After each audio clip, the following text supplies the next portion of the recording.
వర్షాకాలంలో బట్టలు ఉతకడం, ఆరేయడం మహిళలకి పెద్ద సమస్య.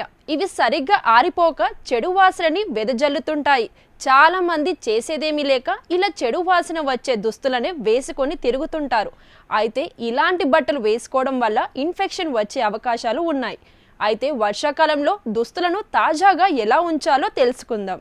వర్షాకాలంలో బట్టలు సర్ఫ్లో నానబెట్టి ఉతకాలి. అయినప్పటికీ చెడు వాసన వస్తుంటే ఆ నీటిలో కొద్దిగా వెనిగర్ లేదా బేకింగ్ సోడాను కలపాలి. దీనివల్ల చెడు వాసన తొలగిపోతుంది, బట్టలు తాజాగా ఉంటాయి. మరొక సమస్య ఏంటంటే వర్షాకాలంలో బట్టలు సరిగ్గా ఆరవు. దీనివల్ల కూడా చెడు వాసన వస్తాయి. ఈ దుర్వాసన పోవాలంటే బట్టలు ఉతికినప్పుడు కల్లా నీళ్ళల్లో కొద్దిగా నిమ్మరసం కలపాలి. ఇది వాసనను తొలగిస్తుంది.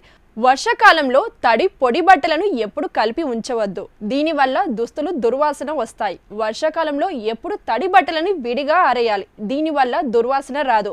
అలాగే బట్టల తేమ కూడా త్వరగా తొలగిపోతుంది. అలాగే ఈ సీజన్లో ఎక్కువగా నీటిని పీల్చుకునే బట్టలు కాకుండా త్వరగా ఆరిపోయే దుస్తులు ధరిస్తే మేలు. ఇవి ఈ కాలంలో అనుకూలంగా ఉంటాయి.